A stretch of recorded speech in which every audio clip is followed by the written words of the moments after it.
আসসালামু আলাইকুম। আমি মোহাম্মদ কবির হোসেন। আমি যে ভিডিওটা করতেছি এটা আমাদের এলাকায় ঘটে যাওয়া একটা উম খুবই ন্যক্কারজনক ঘটনা। আজকে সকাল যখন ঘুম ভাঙলো, সকালটা খুবই বাজে গেল। ঘুম থেকে উঠে শুনতেছি যে আগুন মানে আগুনে খেরের বোঝা বা যেটা আমরাকে পাড়া বলি সেটাকে জ্বালিয়ে দেওয়া হয়েছে।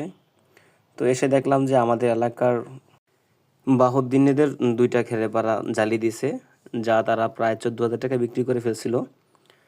তো এই ঘটনাগুলো আসলে কারা ঘটাচ্ছে বা কারা জড়িত সবাইকে দেখলে তো মনে হয় যে ভালো, শত্রু নেই বা খারাপ কাজ করার মতন লোক নেই। কিন্তু ভিতরে এই কাজগুলো হচ্ছে।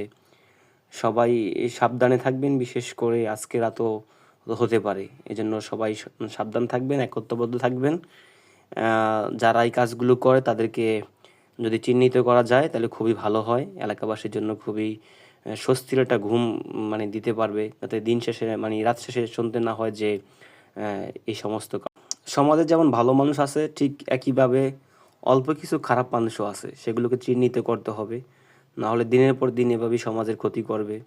মানে কারো ফেসের দিকে তাকাইলে মনে হয় না যে সে আমার ক্ষতি করতে পারে। কিন্তু দিন শেষে দেখা যায় সেই লোকটা কিন্তু ক্ষতি করতে পারে।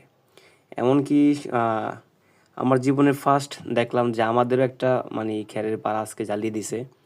তো নিজে একটা হাসিও পাইছে, আবার মানে খারাপও লাগছে যে এই শত্রুগুলো কারা? মানে কাদের? তাদের তো আমরা কোনো ক্ষতি করিনি।